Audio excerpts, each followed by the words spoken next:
I've finished part 1 of this project, and I have added up here at the top 3 cats at the bottom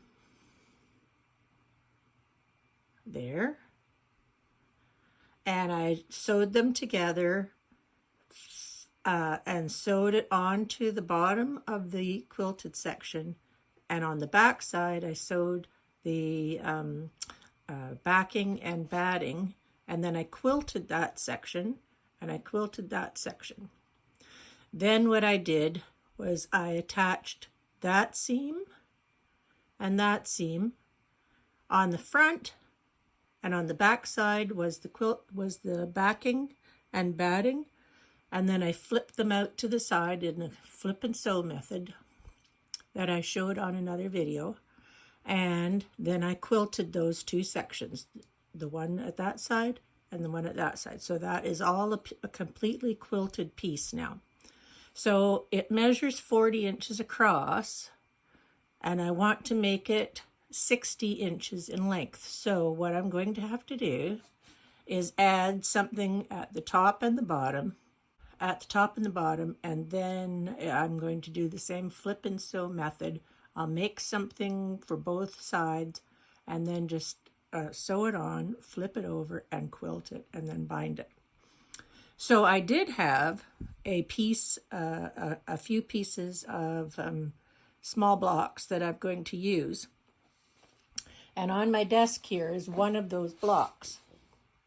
And you see, it's just a matter of making a couple of curved seams. So in order to make another bunch of them in a similar way, I just took apart this center seam so I could get a good idea how that was made. And basically, I've just cut a bunch of pieces, 2 reds, and made a curved seam. And then after you make the curved seam that way, you put all the pieces together again, one on top of the other with all the right sides up. And then you just switch the bottom and the tops around and sew the curved seam. And then when you're done, you can square it up to the correct size. You have to make them a little bit bigger than you might normally want to, but once they're squared up, they all fit. So I'm just going to make the rest of these, and then I'll show you what I'm going to do with them.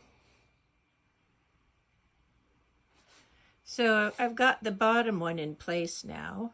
So all I did was sewed that piece of, I think there's 6 of those blocks.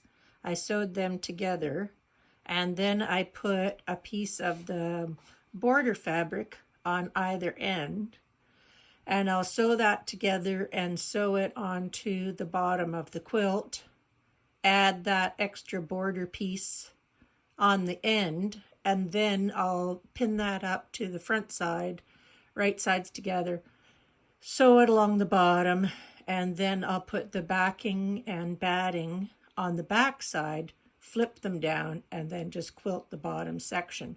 And I'll do the same thing at the top. And then the quilt will be done. So now I have this top piece sewn on all the way across, and on the back side is the batting and the backing stitched on all the way along.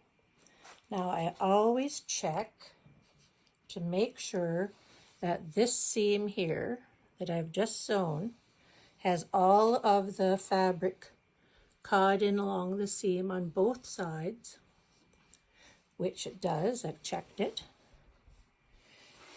And usually when I do these flip and sew quilts, the seam allowance here has got double batting. So I have a nice scissors.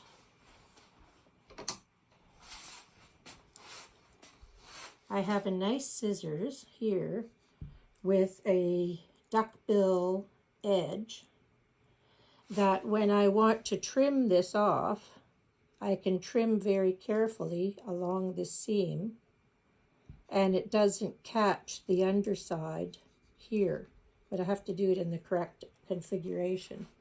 But if you ever see one of these and you need to do some really fine trimming, it was quite expensive, and it is a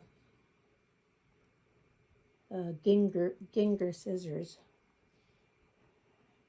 But it's really a nice scissors to have in my toolbox.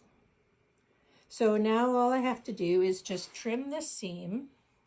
And once I trim the extra batting of the seam allowance, I can flip this back, and I usually do the first row of machine quilting right up along this seam here on the side where the extra seam allowance is, and that usually holds them down nicely.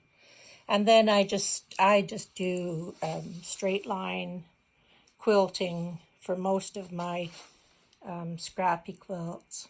See, straight line quilting, about 1.25 inches apart.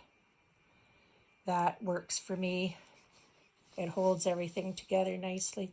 So all I have to do is just now finish machine quilting this and put some binding on it, and it'll be done. It really didn't take very long to put those pieces together.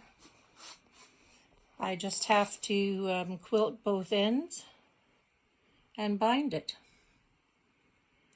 There, it's a nice size quilt. So here's the second project completed. All done, and now I have the next one to start.